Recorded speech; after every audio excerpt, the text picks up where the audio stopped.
yake kwamba asiyemwamini Yesu Kristo amepotea, na sasa Yesu amekuja kutafuta na kuokoa kilichopotea, ili kwamba mtu aonekane asipotee, lazima amwamini Yesu, na katika imani yake katika Yesu Kristo awe na uzima ndani yake, uzima wa milele. Maana baada ya maisha haya yako maisha mengine, ambayo hayo maisha watayaishi wale wote tumwaminio Yesu Kristo kuwa Bwana na nani na Mwokozi wa maisha yetu. Na kwa sababu hiyo lazima tukubali kwamba mwanadamu ni mwenye dhambi, anapaswa kutubu. Katika Warumi sura ile ya 8 anasema, sasa basi hakuna hukumu ya adhabu juu yao walio katika Kristo Yesu, kwa maana sheria ya roho wa uzima yule aliye katika Kristo Yesu ameniacha huru mbali na sheria ya dhambi na mauti. Kwa hiyo ukishamkubali Yesu Kristo unasamehewa dhambi zako. Lazima ukubali wewe ni mwenye makosa na Yesu alikufa msalabani kwa ajili ya dhambi zako ili wewe upate kuokolewa, na utaokolewa kwa namna ambavyo utakavyomwamini Yesu Kristo Mwokozi wa maisha yako. Kwa hiyo utasamehewa na utafutiwa dhambi zako, na anasema hata yakumbuka tena maasi yenu yote.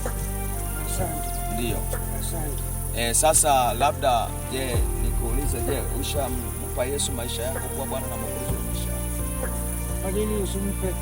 Nami ndio nilitengenezwa na Mungu. Huyo namwamini pako, ila vitu vya Mungu huwa mwenzio dhambi kubwa.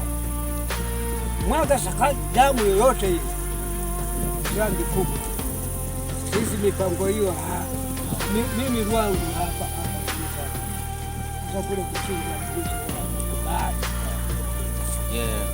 Labda sasa vipi umeokoka? Umeokoka? Sasa umeokoka mwaka gani? Ilikuwa siku nyingi. Na vipi maendeleo yako kuhusiana na maendeleo yangu? Upande ni mabovu. Na changamoto ni nini hasa ambayo unakutana nayo? Labda vitu vya aina mbalimbali.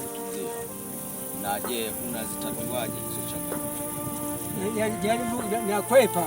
Unakwepa kwa nini? Kwa kutumia njia kama hivi, umalaya na nini. Nikimuona saiti yake na kwenda hivi, ninakwepa. Sasa pamoja na hayo ndio utakuwa unakwepa kwa kutumia jitihada na nguvu zako mwenyewe na pia kwa akili yako mwenyewe. Sawa, ndio utajitahidi kukwepa, lakini pia ili kwamba uweze kujiepusha na vyote vishawishi kama hivyo, unapaswa kumpa Yesu maisha yako ili akusaidie yale ambayo usivyoweza kwa nguvu zako mwenyewe kukwepa, ili yeye hata mwenyewe. Hivi nilipo hapa nasaidiwa na Mungu. Yaani Yesu umemwamini na umempokea. Huyo ni lazima. Na je, haya jamani, muendelee. Hapo nikupole swali limeungana kwamba tunaona kuja kutoa maana kuchele Yesu mtima wako mwenyewe nimhubiri uokote waongo kana sina matatizo. Hayo korwa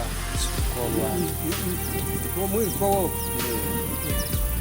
waganga mganga wao nyenye anapiga mami bisangu chiteka. Mimi nimekwisha bwana. Hiyo yenu nyinyi vijana. Kwa bacho nosigaze. Kwa hiyo bacho nchikugaza cha haisha wakati ya mshiri changamoto. Mcha chino chikugaza kwa kwa. Ugali wa kugaza. Mwili wako mswali sana. Mimi natembea genzi nilipo. Sawa. Sasa tabu aloche mwana Mkema Henry Manyehe Shegamo. Basi chasaka chombe na wewe ni kigogo kamili ya kuzaliwa ukemwa mtundu. Basi tuombe. Basi chikulombe ili Mungu yachile kuchitira makamu gono gavi tabanga mungana.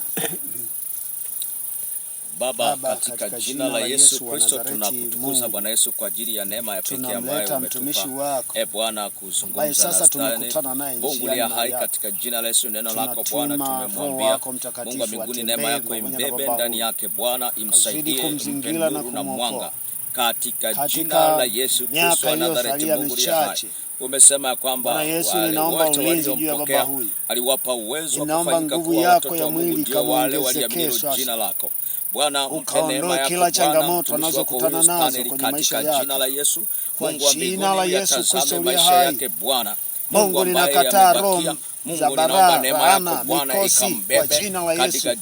Isiende pamoja na baba huyu. Ninamwepusha na kumfunika chini ya damu yako maisha yake. Roho zote za magonjwa nazifunga mbali naye kwa jina lako Yesu Kristo. Ninahitaji neema yako ya mbinguni imbebe na kumficha chini ya mbawa zako. Yesu Kristo Mungu tukiomba tunakuamini. Amen.